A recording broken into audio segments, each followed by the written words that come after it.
Your name, please? William Easter. Mr. William Easter. Right.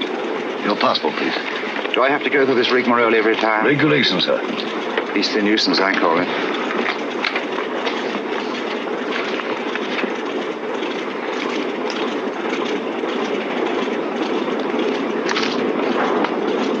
You'll receive your American visa in Lisbon. Will there be time? Definitely. We seem to have cut our time pretty close, Sir Henry. Have you a word, Sir Henry? Do you wish to make any comments, sir? Sir Henry, what is your destination, New York or Washington? I'm sorry, I have nothing to say. Sir Henry Marchmont, official business. Oh, Sir Henry Marchmont. Sir Henry? Joe? Good luck, Sir Henry. Thanks. I may need it. Shall I take your case, sir? Definitely not. Sir Henry, don't mind. I see. You think the old boy carried the fate of the Empire in that little black case? Perhaps he does. Time's up, boys. Roll it away. Lively now. Hey, just a moment. You're shy of one passenger. Hold on. Wait a bit. Wait, I say. I've got passage. Yes, all right. Your name, sir? Grayson's the name. John Grayson, senior clerk, Paro Nash and Paro, solicitors, Chancery Lane. You've got it all there. Everything quite regular. Sorry to delay you. Missed the bus. Had to take a taxi. Fearful nuisance. Yes, sir. Hop aboard. Will you be late now? Thanks. Thanks awfully. Sorry to delay. Thanks awfully. Right-ho, boys. Roll it away.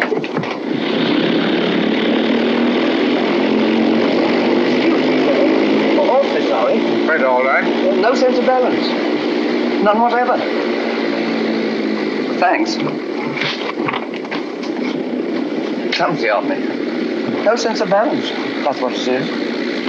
Effect of the inner ear, I fancy.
When I read that you were en route to Washington, Sir Henry, I just couldn't rest until I found you. Now, do you know, when can you dine with us? Very kind, Mrs. Jellison. I'll put you first on my unofficial list. Oh, I have a much better idea. You must let me put you up during your stay. Thanks very Washington much, is so crowded. I'll put you in the blue room.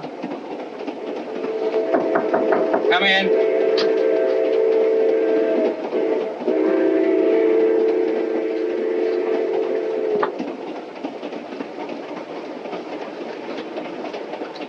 Thank you, sir.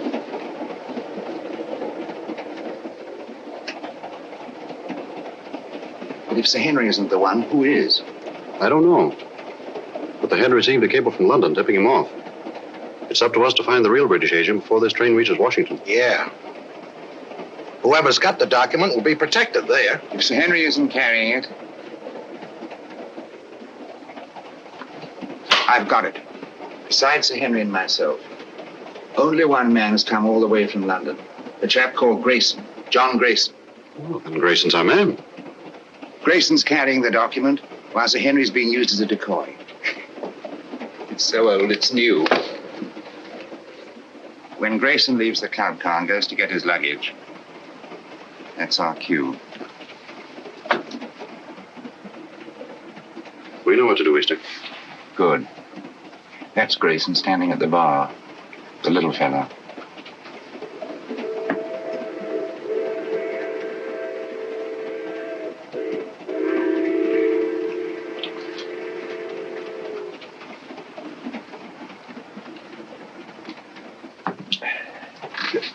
Excuse me, sir. Don't give it a thought, brother.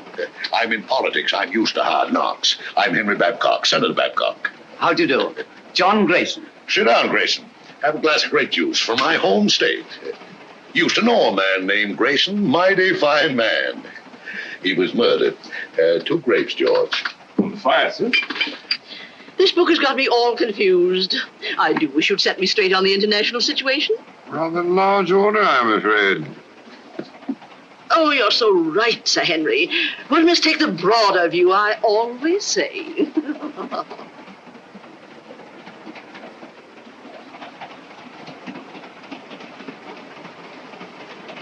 Another grape juice, Grayson. You can't have too many vitamins, I always say. Thanks, Senator. But if you don't mind, I'll have a whiskey and soda. Why, sure. George, bring him over, will you? Yes. Let's get a chair. I was built for comfort.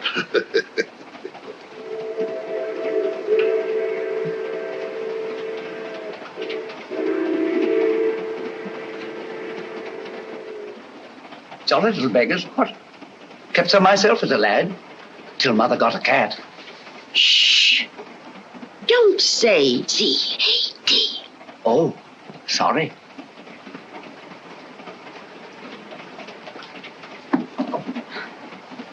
Permit me, ma'am. Oh, thank you. You're very kind, I'm sure. Pardon me, sir. Here we are. Porter, Yes, sir. are we on time? Yes, sir. Be in Washington in 20 minutes.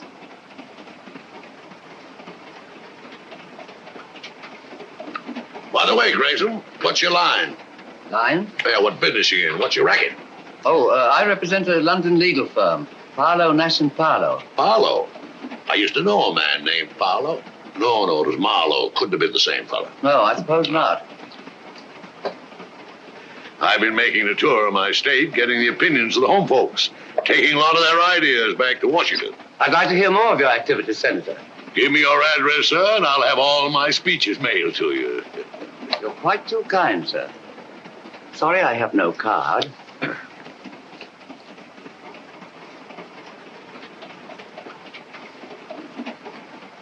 Oh, Porter. Yes, miss? Permit me.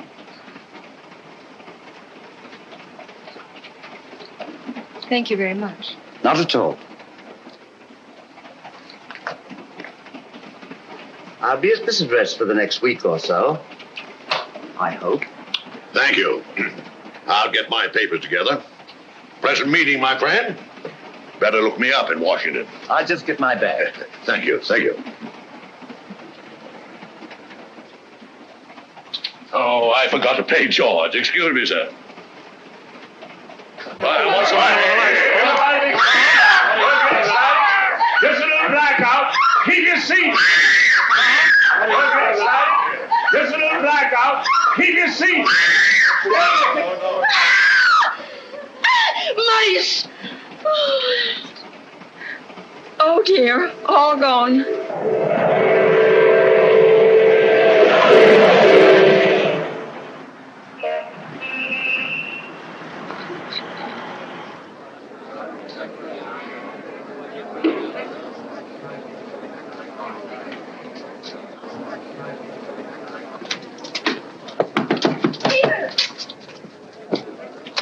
Peter. Nancy, darling. I didn't dream you'd be able to meet me. I got leave. Oh, darling, that's wonderful. Just 3 days. Oh, that's awful. We haven't a second to lose. First thing I did As I was saying, Sir Henry. was get this. Oh, honey. This finger. Well, I haven't had much experience. Look, day after tomorrow, your aunt's giving us a reception. Until then, you and I are going to be a couple of busy people. Oh, I beg your pardon.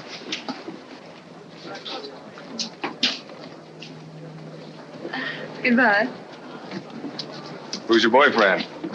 You needn't worry. He just lit a cigarette for me.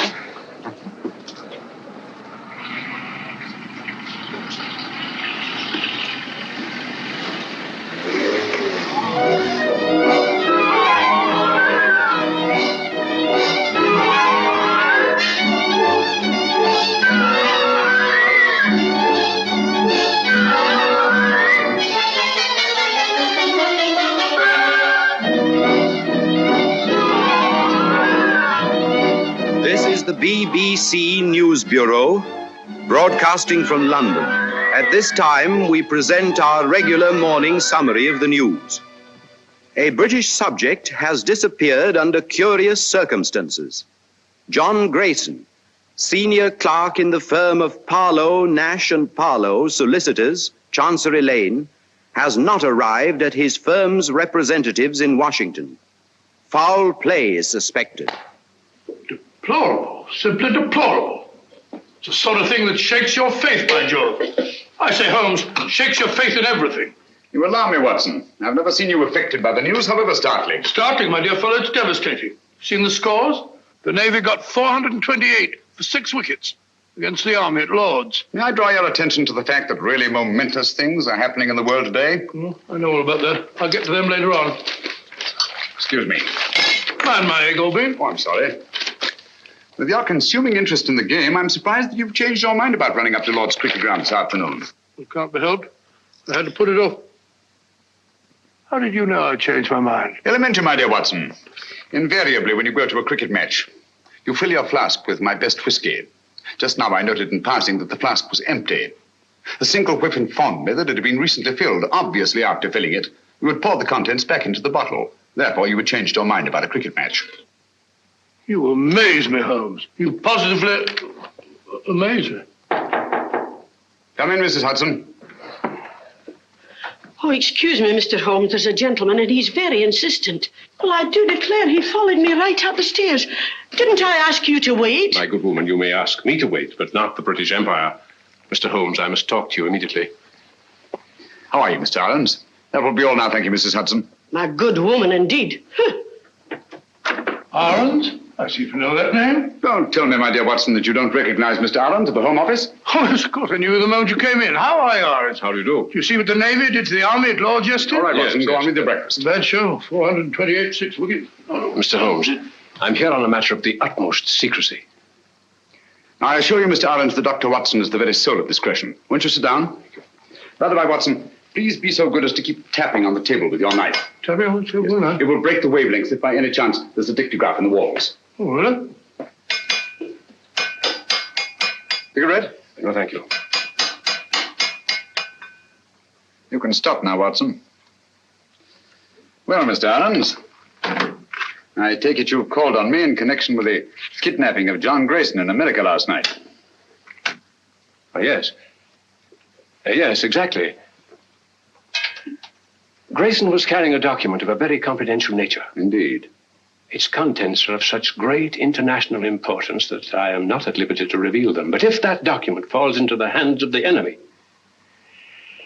I can only say it will be absolutely disastrous for this government and our allies. For that reason, we did not wish to transport it to Washington in the usual way. So a regular King's messenger, Sir Henry Marchmont, was dispatched. Not carrying the document, of course. That's right. Sir Henry was a sort of... red herring, shall we say? Precisely. Mm-hmm. The document was actually entrusted to a reliable but insignificant man in our Secret Service. On his arrival in Washington, he was to make himself known to Sir Henry and deliver the document. Now, not even Sir Henry knew that this man, Pettibone, who traveled under the name of John Grayson, was the real messenger. Pettibone? Yes. Alfred Pettibone? Yes. Good man. None better. I've worked with him often. I hope you may be able to work with him again. But he's completely disappeared. He's vanished, gone, without leaving a trace.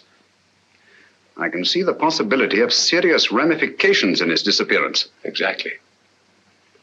So far, we've been able to keep the knowledge of our loss from both the American and British public. Holmes, you must retrieve that document before it can be used against us. Of course, the Washington police have been notified of Grayson's disappearance, but even they don't know that he was carrying the document. Now, that's about all the detail I'm at liberty to give you. Well, if they've got Grayson, that is Pettibone, they must have got the papers. Not necessarily, Watson. It doesn't follow because they've got the man, they've got the document. What form was this document in? It was typed on 2 sheets of legal paper. 2 sheets? That's too bulky to swallow. And dry, Watson. Fearfully dry. Especially legal papers. Well, whatever shape the document was in, I trust Pettibone to get rid of it before anyone could lay hands on him. The document must be found before it falls into the hands of our enemies. I'm here on behalf of His Majesty's government to urge you to find it. That means going to Washington, of course. With all possible speed. A bomber is waiting for you at Croydon. Goodbye, Dr. Watson. Goodbye, sir. Goodbye, Adams. Goodbye, Holmes. Good luck. Thanks very much. We're relying on you. Well, Watson, we're off to Washington at once. America? I say, that's exciting. I've never seen a game of baseball. Let's go and start packing at once. First, I'd like to take a look at the home of Alfred Pettibone. Come on, Watson.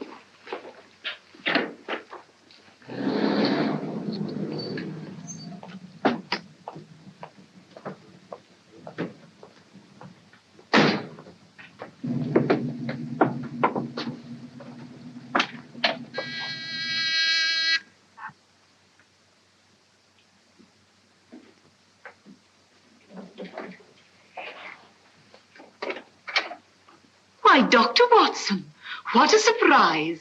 And Mr. Holmes, won't you come in? Thank you. I'm frightfully sorry, but you won't find my son in. He's gone to Washington. Some business or other. Poor fellow, I'm afraid that he'll never get used to the climate over there. Would you mind if we looked over your son's room? Why, of course.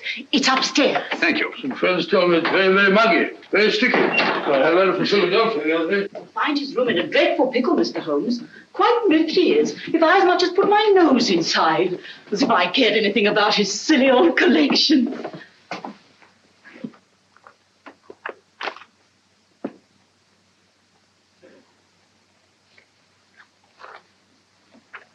This sort of Pettibone seems a curious sort of fellow. Sort of collector of collections. Postage stamps.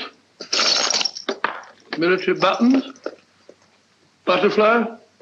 Bugs. Snapshots. All sorts of rubbish. Yes, I shall write a monograph someday on the noxious habit of accumulating useless trivia.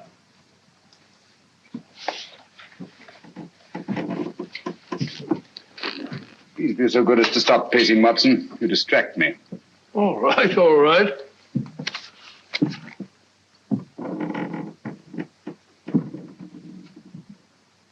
Unless I'm greatly mistaken, our friend Pettibone did not carry 2 pages of legal paper when he left this room. I wouldn't be too sure, Holmes.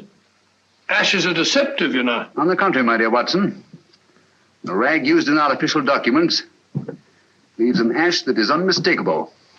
Oh, do stop pacing. I'm not pacing. I've moved an inch. I'm sorry, old fellow. My error.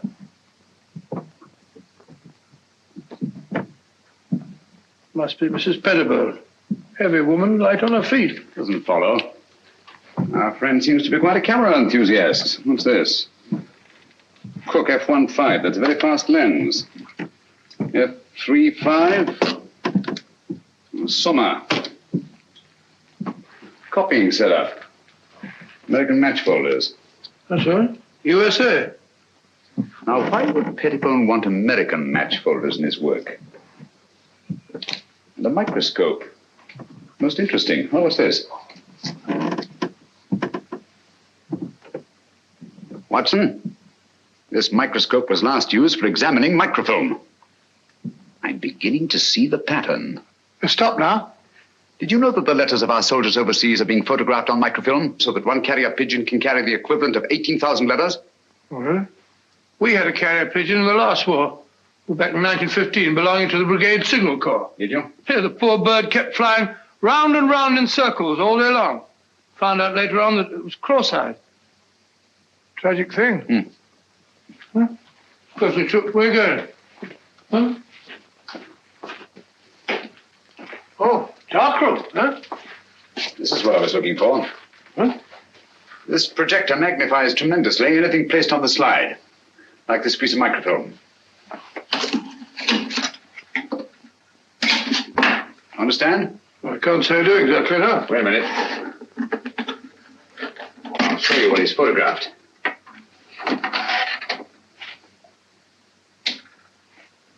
Oh, it's a match folder. What do you want to photograph that for? Probably to line up his equipment before he photographed the document. We've got it, Watson. Over? Yes. Come along. Oh, it's all as clear as mud to me. Just as I thought. This document has been reduced to microfilm to make its concealment possible. Alfred Pettibone is a most ingenious fellow. A bulky document is obviously difficult to conceal. But 2 pages of a state paper, photographed on microfilm, would be reduced to a size no larger than a halfpenny stamp. Slitting a match folder with this razor blade, Pettibone placed the now minute document inside, stuck it together again, and there he had it. An American match folder, rare in London, but completely inconspicuous in the United States. Do you mean to say we're off to America just to look for a match folder? It's a big country. A big country, Watson. And a small match folder. Come along.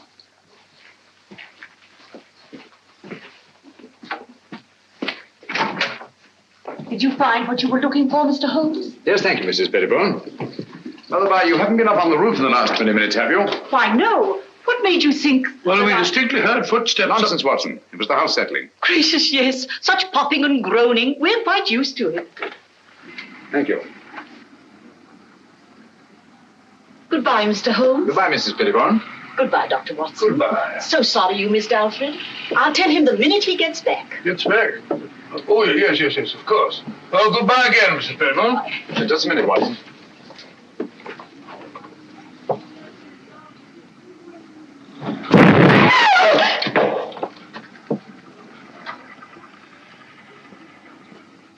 That was no accident, I assure you, Watson. Well, aren't you going to find out who did it? Time's too precious now. But at least I know they've learned of my entry into the case. They? Who are they? The same group that took Alfred Pettibone off the train on his way to Washington. A group that will stop at nothing to get their hands on the document he carried. Their leader is a clever, resourceful criminal who seems to have sources of information from everywhere. Oh, that means a worldwide organization. Who'll stop at nothing, you say? Quite. That's why we must get our bags and ourselves aboard that bomber without delay. We're opposed by an adversary worthy of our best efforts. At present, he has all the advantages. Even that of being only a merciless, nameless shadow. Think of it, Watson. In a few hours, we'll be flying out over the Atlantic.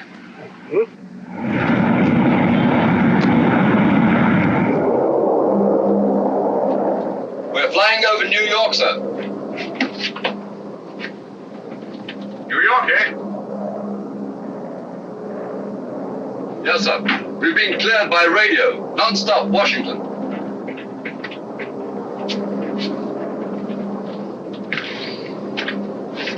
What is that book that so engrosses your attention, Watson? A book on the quaint customs and manners of America. We must be halfway across. I've only got to page 37. For your information, my dear fellow, we are now flying over New York. Flying over New York? Good gracious me. What do you think?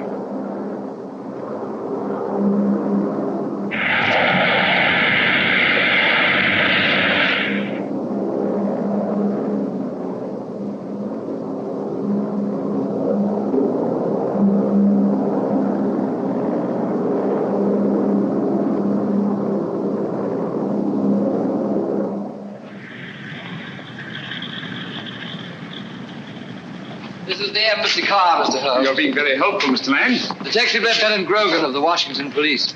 How do you do? Welcome to Washington. Thank you. This is my associate, Dr. Watson. How do you do, sir? How are you? I suppose I should say, how are you, buddy? What's cooking? Oh, come along, Watson. Oh, it says it in the book. What's cooking?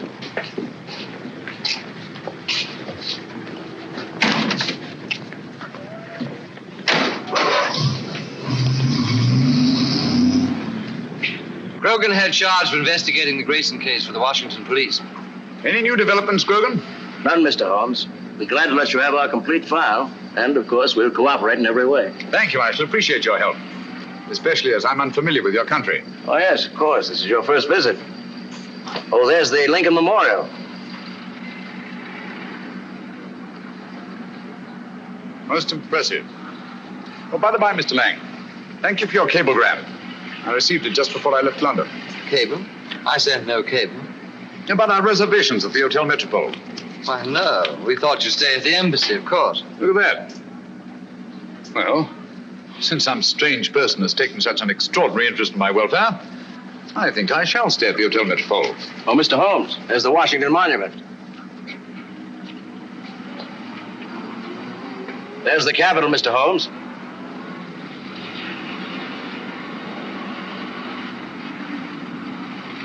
Magnificent.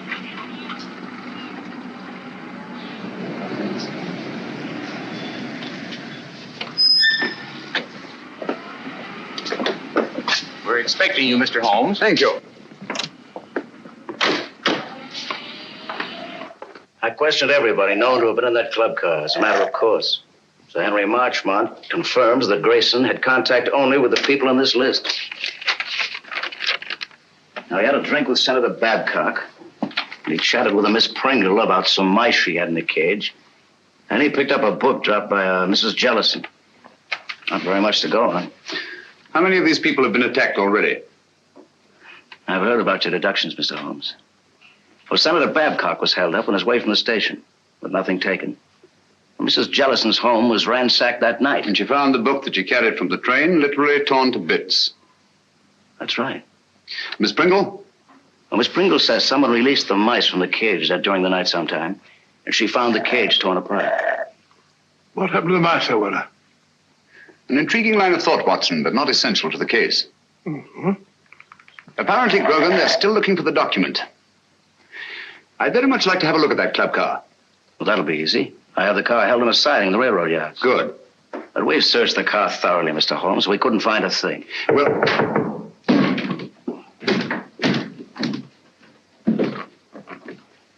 what are you doing? What's this? Mr. Holmes, your trunk. Trunk? I have no trunk. It says right there. To Sherlock Holmes, Hotel Metropole. How was this trunk delivered? An expressman brought it, sir. What's the name of the company? Do you remember the license number? Naturally, I didn't notice that. I just signed for it. All right, thank you. That'll do.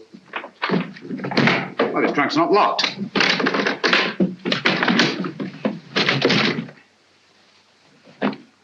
Great Scott. Poor chap. You recognize him, Mr. Holmes? Yes. Who was he?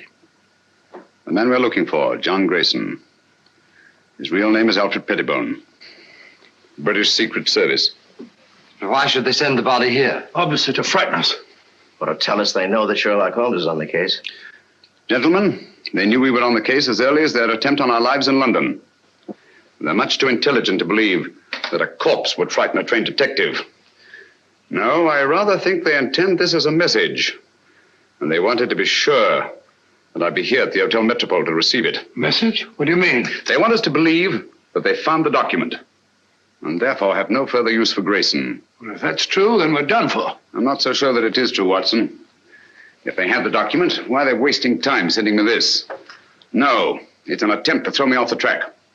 Grogan, you have a police laboratory, of course. Certainly. I'll see what I can find out about the body. Yes, whatever marks it reveals. And the trunk. A microscopic examination. Everything about it. The lining, the blanket in which the body is wrapped, everything. Let nothing escape. We have the best police laboratories in the world, Mr. Holmes. I beg your pardon, Lieutenant Grogan. Oh. You see, I'm so accustomed to working quite alone at my lodgings in Baker Street that I sometimes forget the more modern scientific methods so particularly effective here in America. But if there's anything there, they'll find it, Mr. Holmes. While you're doing that, I'll take a look at the club car. Coming, Watson? Here we are, Mr. Holmes. I have the porter, as you asked, and the railroad company sent Mr. Moore to unlock for us. Delighted. How do you do? Very good. Let's go in. This way, gentlemen. Well, it looks as if the police have made a thorough search. Whoever did it wasn't the police.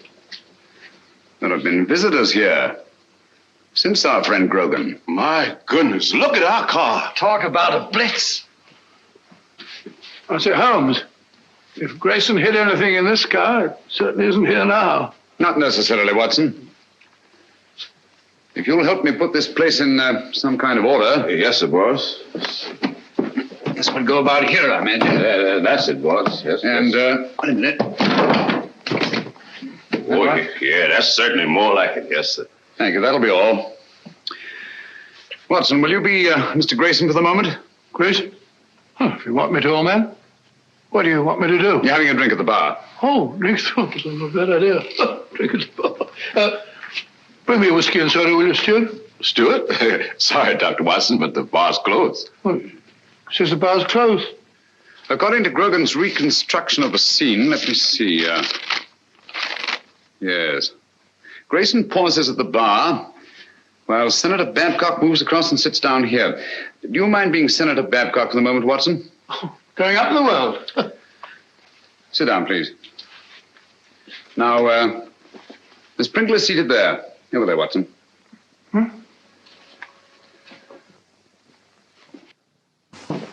Now, Miss Pringle. That's right, the mouse woman. Oh, the mouse woman.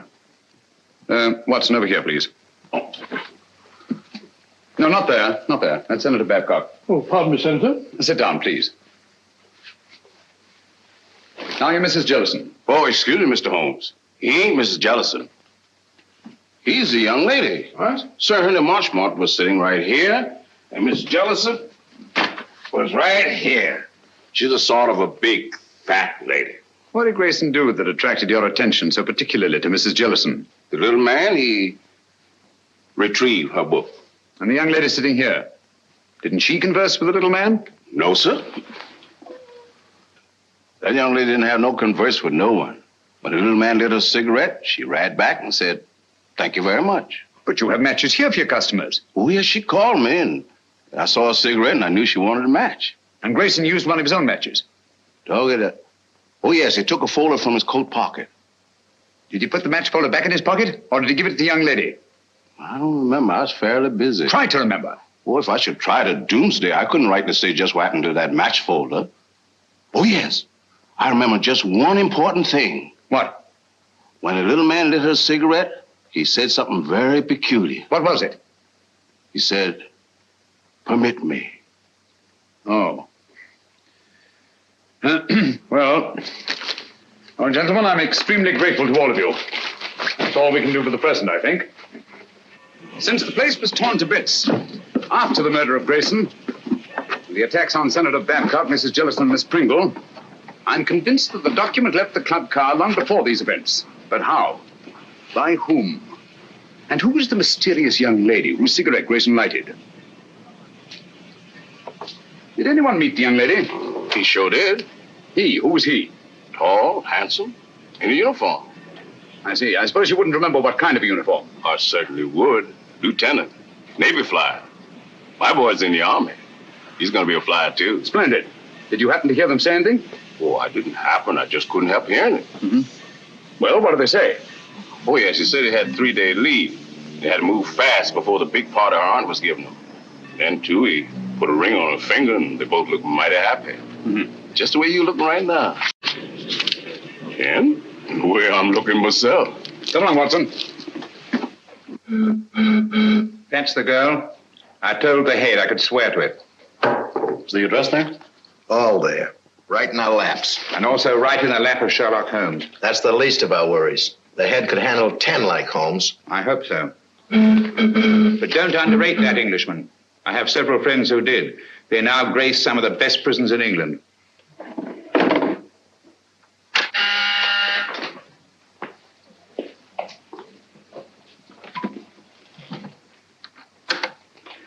Yes, sir? I talked to the catering company. It's quite all right. They could hardly refuse me. It's the Acton Company. The Acton Catering Company. Yes, sir. I know what to do.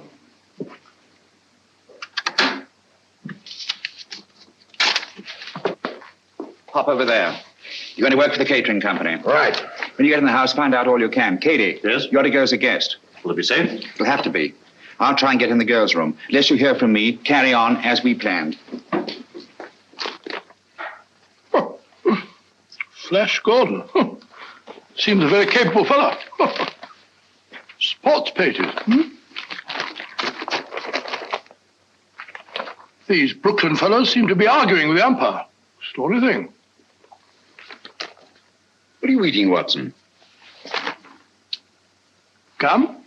Oh. Put it away.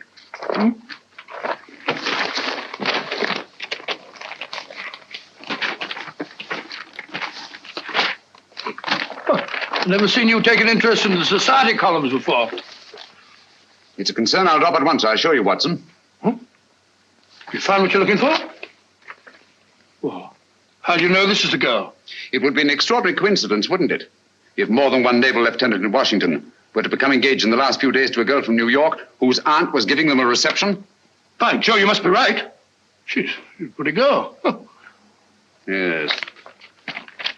He's walking around with a dynamite in a handbag.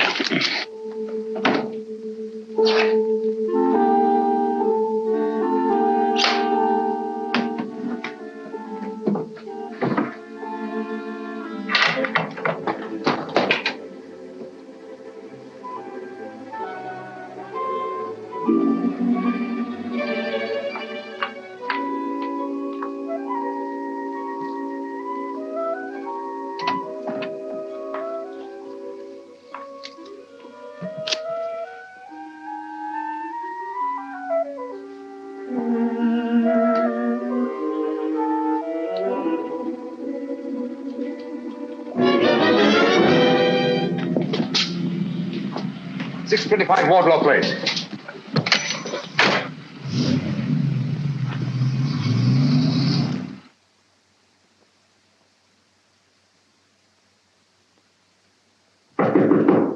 Who is it? Me, Pete. You can't come up here. I did, though. One get you two. That party's gonna be awfully dull after this. Let's not go. Let's go away and get married. You've only got one more day. That's an idea. No, we can't do that to Annie. I'll tell you. Let's sneak a look at the new apartment. It was awful sweet of Auntie to give us the whole floor of this house for our apartment. The least we can do is let her have the fun of showing it to us. Okay. Let's face the party. I'll get my bag.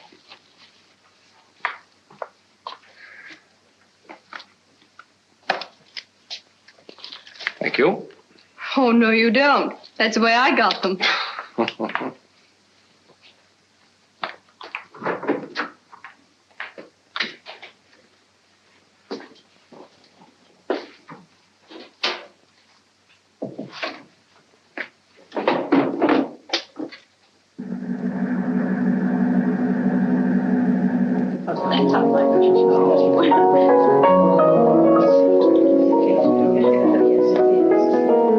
How do you do? So glad you could come.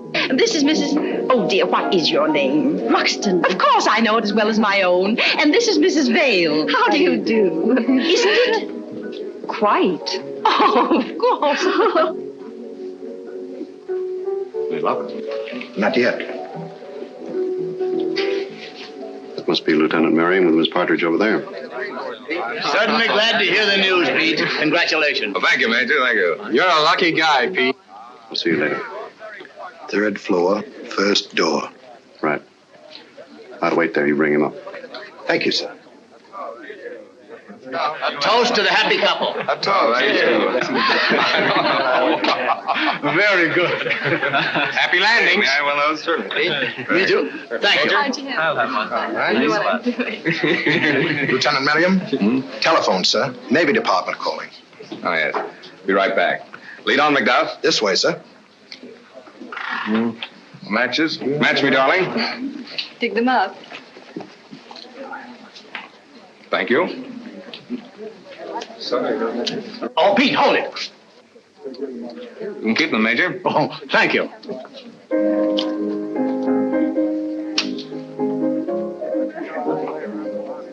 Thank you.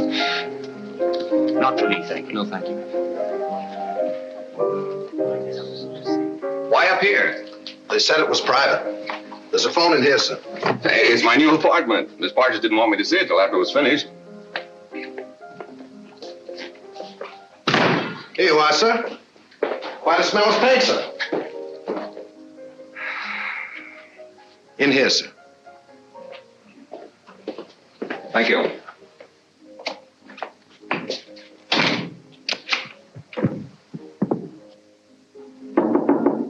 Okay, now. We should get some action, Sir Henry, with Sherlock Holmes in Washington. Yes. I don't mind telling you I'd give anything to get my hands on that document. Yes, I know. Or at least know that it's in safe hands. Thanks. Engaged today and married tomorrow. No, thanks. Have you a match? Miss Partridge? Yes? Lieutenant Merriam asked if you would come to the new apartment. But he's not supposed to see it yet. The new apartment. He must think you're already married. Yes, I don't dare let that man out of my sight. Excuse me, will you please? Surely. Oh, I'm so sorry.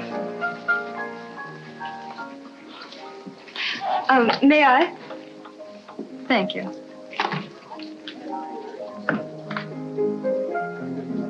This way, please. Oh, I know the way, thank you.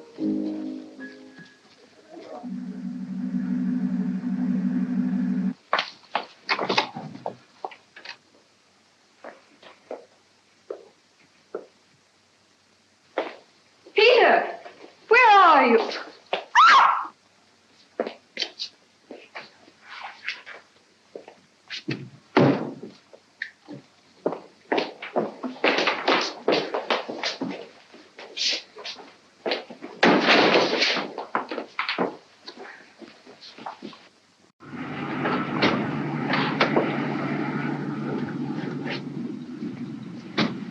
Well, here we are, Grogan. Good connection. We'd better go into the party. Well, I think you better go in first, Mr. Holmes. I'm not very good at this sort of thing. I think you do all right.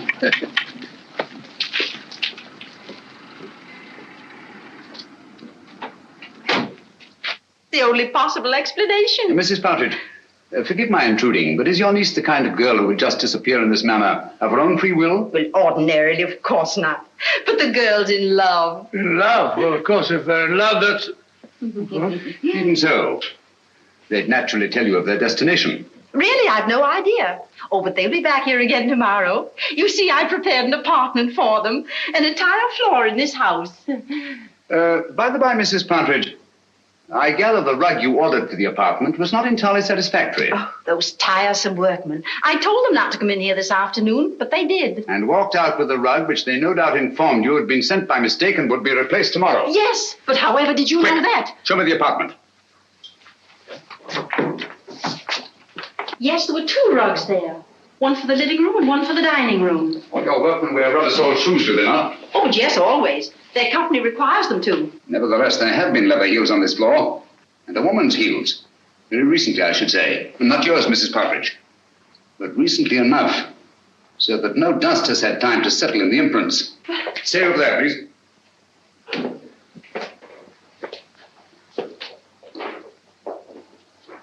There seems to be a struggle over there. A woman's footprints disappear and a man's leather heels come round and stop there. Either she was carried out in the carpet or else... Where does that door lead to? Why, it's a dressing room. Perhaps an ordinary skeleton key. Try it. Watson, this is a matter for you, I'm afraid. Excuse me.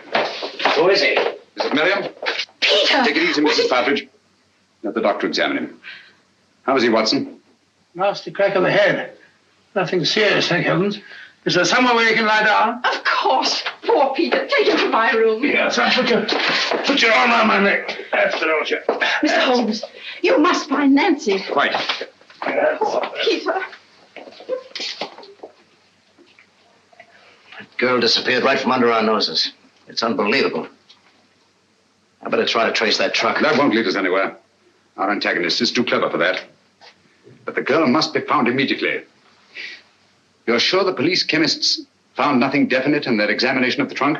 Not one thing pertinent to the case. What about Grayson's body and the blanket it was wrapped in? Nothing. Every object connected with this case has some kind of story to tell. Do you think they'd mind if... The laboratory is completely at your disposal, Mr. Thank you. Dr. Watson and I will go there at once. Usual findings on the trunk, Mr. Holmes. Bought in Washington, been banged about a good deal. All labels removed. And the body? No marks of any kind. Very well. If you need me, call. Thank you.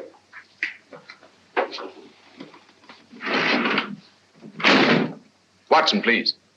Just tidying up a bit. This blanket is beginning to tell me many things. Really? Don't say so. It only remains to translate them properly. Yes. And just as I thought. This blanket has had a most varied history. It's been on many a sea voyage. The latest not 6 months ago. Since then, it has been used to wrap a multiplicity of objects. Carvings of teak wood. Candle snuffers made of pewter.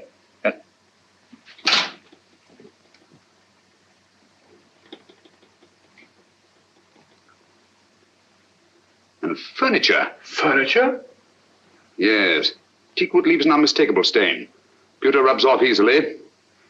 And there are evidences of wax drippings. But what particularly concerns us, Watson, is the furniture.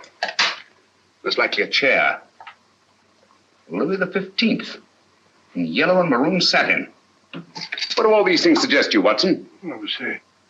An aunt of mine, Matilda, lives in Brighton. Very old-fashioned. Very aged. Exactly. Antiques. We've a lot of ground to cover before nightfall. Ground? What ground? If necessary, all the antique shops in Washington. A-N-T-I. There we are, antiques. Antiques? What connection is there, Louis XV's chair with this partridge girl? This sliver of wood came from a Louis XV chair that had once been wrapped in that blanket. From other evidences the blanket supplies, I deduced that it's been used in an antique shop, and whoever controls those antiques murdered Grayson and kidnapped the girl. What? That's it, Watson. Come along. Before the girl's kidnapper becomes her murderer.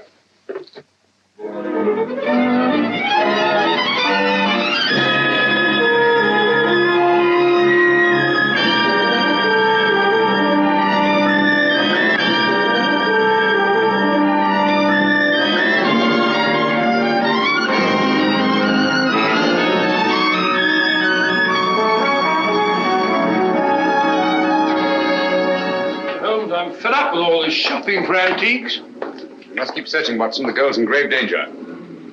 Hello. Hello? Oh, sorry. What is it, huh? This isn't the place it seems to be. Look, Watson. Those cabinets. Obviously imitation, and yet they're priced as if they were authentic. Beware, and all that, eh, Holmes? Watson, I feel certain this is it. This is my purse. May I? Thank you. What kind of a joke is this? Oh, don't bother to answer. You can tell the police all about it. And you shall, I promise you. But there are no police here. Haven't you noticed? We are quite alone. I sent for you to ask you a few questions. You always send a rug for your guests. It was a very nice rug, Miss Partridge. It's not my idea of a method of transportation. No, I'm sorry about that, but I'm afraid it was unavoidable. But why? You've no right to bring me here like this. I've always found it wise to take what rights I can get. Miss Partridge, you have a document which I must have. Document? I have no document. It won't do you any good to deny it. But I do deny it. I don't know what you're talking about. You'll remain a prisoner until you produce it. How can I produce it when I haven't got it? But you have. It was observed that on the train you had contact with a little British agent named Grayson. He gave you something. Where is it? But I hardly even noticed the man. I wouldn't even have remembered him if I hadn't seen his picture in the paper. He disappeared or something. He's dead, Miss Partridge. Oh. Now will you tell me what I want to know? But I can't. You won't? I can't, I tell you. Let me out of here. He gave me nothing. That's strange, because I know he spoke to you. There's something very curious about that door up there. To open it, you'd have to know the combination. But I tell you, I spoke to no one on that train. Now, didn't the little man try to be attentive to you? Oh, he may have offered the usual courtesies. I don't even remember. I see. I'm sorry. Aren't you spoke one of the years? Thank you. And you're quite sure he said nothing at all to you? Of course I'm sure. Permit me.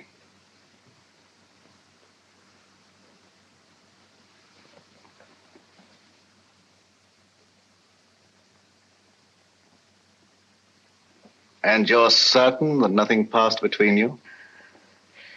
I'm certain.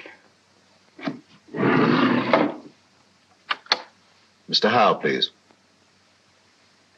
I must ask you to trust me with your bag a little longer. I have an eccentric interest in the linings of purses. It's a foible. You know Mr. Howe, I believe. Mr. Howe is a gentleman of unusual accomplishments. Under his influence, I've known people talk fluently who never talked before. But I don't know anything, I tell you. Nothing. Nothing, I swear it. I don't know anything.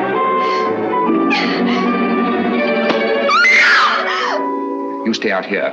I'll go inside. I'll assume the character of an eccentric art collector. As soon as I'm convinced that this is the place we're looking for, I'll signal to you. And you get Grogan and bring him here on a run. But don't lose any time. An extra second may cost a life.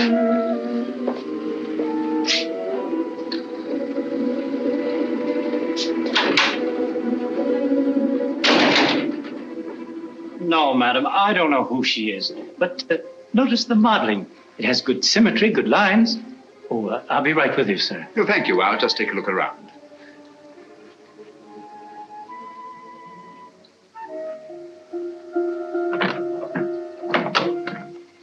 What an extraordinary cabinet. Spanish. Moorish influence. Imitation, of course. It is not an imitation, it's authentic. Oh, come now, my dear man. Ah. May I see some of these ceramics? Those aren't for sale. They're Ming vases mostly, and they haven't been marked yet. Well, that's really a very little consequence. You see, if they're genuine, I can tell to within a shilling what the international price might be. If you please, sir, there are other customers. Oh, yes, of course. Well, I'll just look around. Ah, what a very interesting collection of pewter.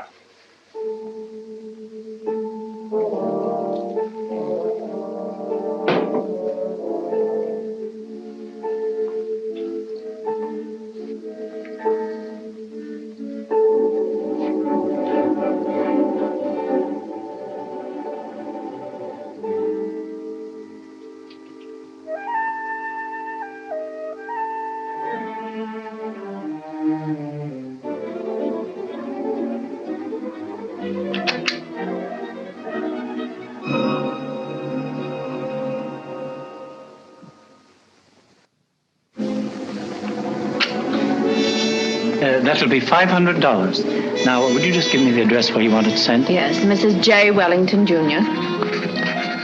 DuPont Circle.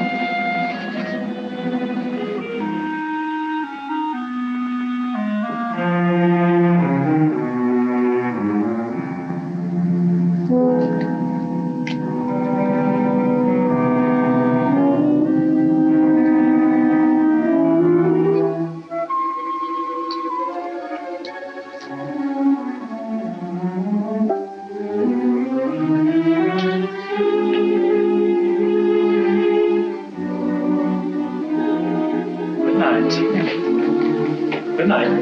I'll have it sent out in the morning. Oh, dear. I'm most terribly sorry. You've broken one of our best pieces, sir. Ming Dynasty. Tang Dynasty. Not Ming. Definitely not Ming. It is my business to know, sir. The pottery is Ming and worth $2,300. As we're closing for the evening, I must ask you to settle at once. Oh, nonsense, my good man. Tang pottery is worth $600 at best.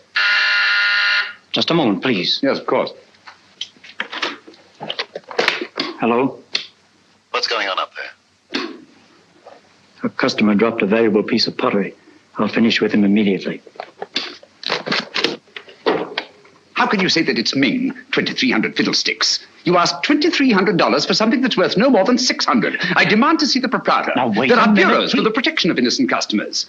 Show me to the owner of this establishment, or I'll turn the entire affair over to my legal representative. Ming, indeed. Just a What minute. chicanery, what skullduggery. I mean to put an end to it this very night. Ming for Tang, indeed. And I won't be put off. Call the proprietor immediately. Very well. Just a minute. Yes? This man's mad. An eccentric collector. I can't get rid of him. Insists on seeing you in person. All right, stall him for half a minute, then send him into my office. I'll get rid of him and quickly. Oh, how? No screams till the customer's gone.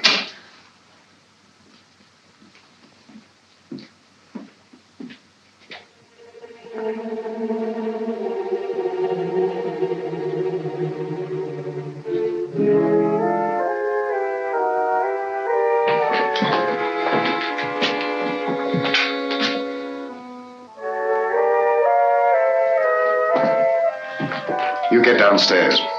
Yes, sir.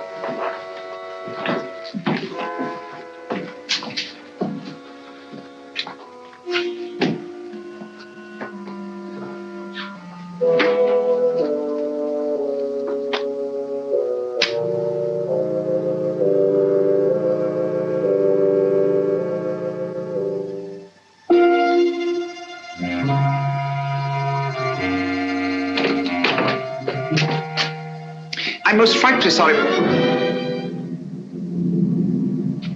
most frightfully sorry about the vase, but really, sir, your clerk is guilty of attempting the most obvious fraud. You see, he tried to convince me that I'd broken a Ming pottery when anyone could see that it belonged to the Tang era. Its value is no more than $600. All right, you pay me the 600. We'll call the matter settled. Oh, thank you very much, sir. Thank you. I'll send you my check in the morning. I see you know the London value of these pieces. It's my business. Exactly. Yes, exactly. You know, I think you're just the man to help me find some furniture I'm anxious to get. I'm most frightfully bored with the usual conglomeration of pieces that we can pick up on the other side. What do you really want, Mr. Sherlock Holmes? Herr Heinrich Henkel, or as you now call yourself, Mr. Richard Stanley. In 1914, secret agent of the German Kaiser. Since then, head of the most insidious international spy ring that ever existed. You're wrong. A case of mistaken identity. I've been a respected member of this community for a great many years. I deal in antiques because of their rarity and beauty. Merely a device to cover up your real business of transporting secret information to the enemies of this country. Very interesting, but just a figment of your imagination. I'm a very busy man, Mr. Sherlock Holmes. Where is Nancy Partridge? You're not looking for that girl. You're looking for a certain document. Oh, dear me, no. The document's perfectly safe. You see, the man who has it doesn't know he has it. That's a very pretty tale, but quite untrue. The only man who had any contact with Grayson on the train was Senator Babcock. The senator doesn't have the document. We took the trouble to find out.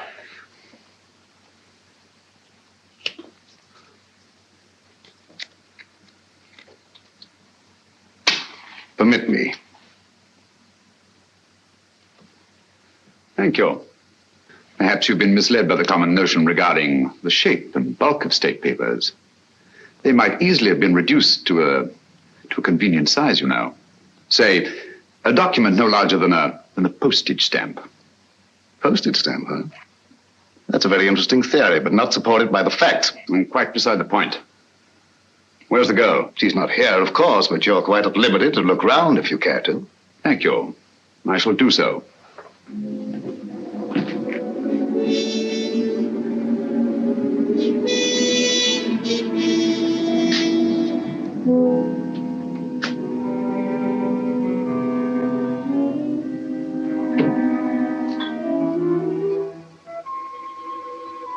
Interesting piece. Spanish, isn't it? Moorish. Oh, my error. It's an amazing specimen. But I assure you won't find what you're looking for there. You stimulate my curiosity.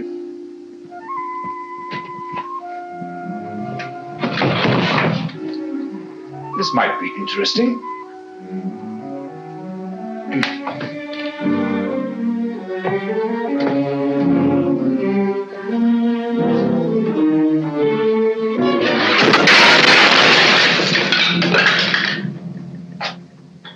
The Moors were an incredibly inventive people, weren't they?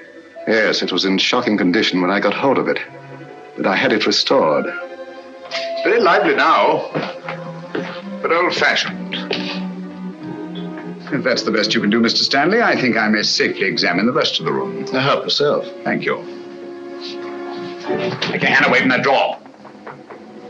Mr. Holmes, you didn't think I was going to draw a weapon. I never touched the things. How odd to find you squeamish.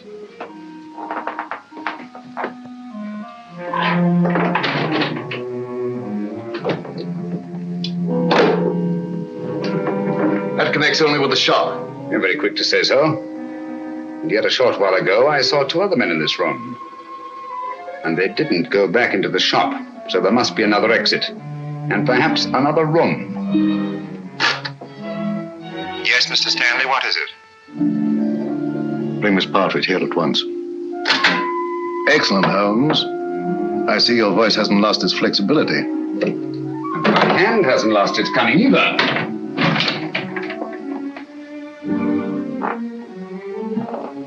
When they come here, tell them to leave the girl with you and to clear out.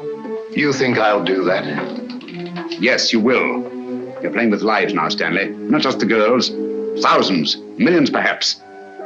And we don't intend to let one man have that much power. Not now, nor at any time in the future. I prefer you alive to face the retribution that's coming to you. But if I have to do it...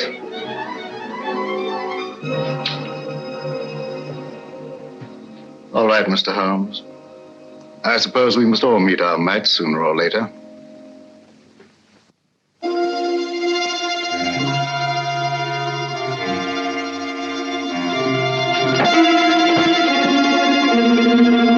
That's enough, boys.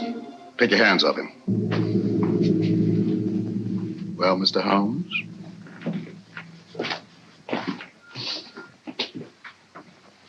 Tell the clerk to go home and see the front door's locked. Well, Mr. Stanley? It's the last trick that counts, eh, Holmes?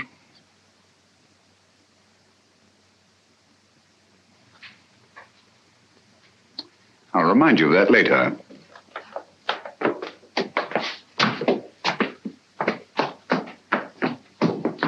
Miss Partridge, allow me to present Mr. Sherlock Holmes, the world-famous detective. He's come to rescue you. I don't believe you. Oddly enough, he's telling the truth. My name is Sherlock Holmes, and I did come here to help you. But I seem rather to have missed it. I'm sorry. I'm afraid you've had a bad time. Oh, that doesn't matter. It's Peter. They say they'll do something to him if I don't tell them. They say they've got him. Cheer up. He's quite safe. A tough customer like Peter isn't disabled very long by a clout on the head. He's all right. All okay, Mr. Stanley? Look here, Stanley. This girl knows nothing. I promise she won't even identify you. Well, unfortunately, she knows enough to hang us. So do you. I'm surprised at you walking into a trap like this, but you see the position I'm in and what has to be done. Katie, how?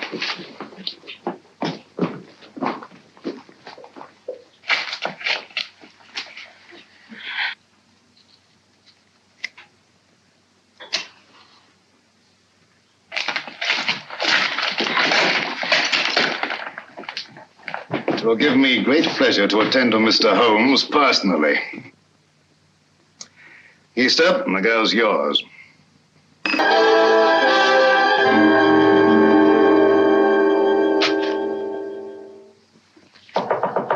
Come in. I'm glad you're safe, Senator. Safe? No man is safe. Look at the way my constituents snipe at me.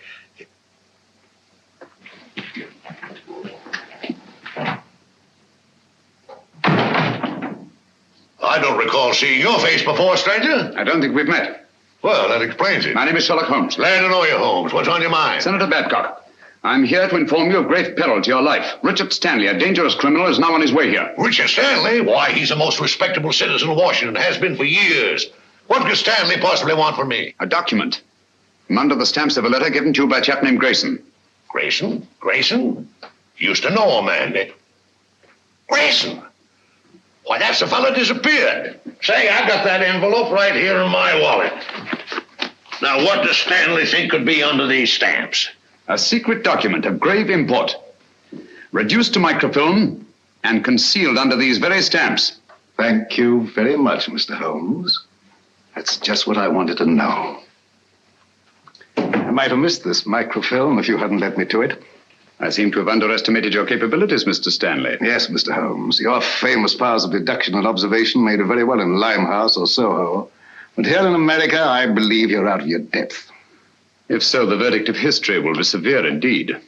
You nervous, Sherlock Holmes? I must confess to a marked irritation. Do you mind if I smoke?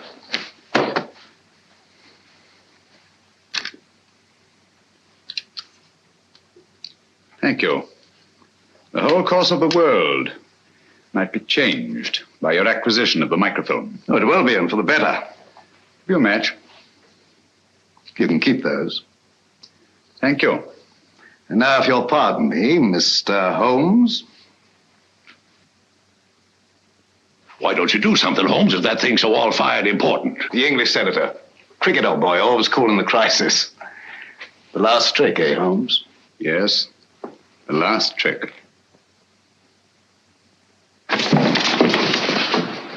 Say, you're a smart fellow, Holmes. Here's the microfilm, Holmes. Thank you, Senator.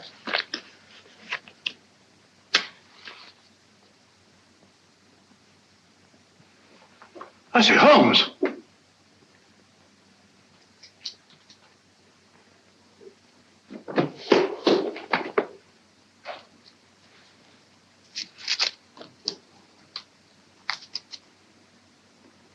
This is the microfilm with the document on it. It'll be in the proper hands within the hour. As I told you, Mr. Stanley, the man who had it didn't know he had it. Come on, let's go. Well, it'll be nice to get home to Baker Street, eh, Holmes? Yes. But this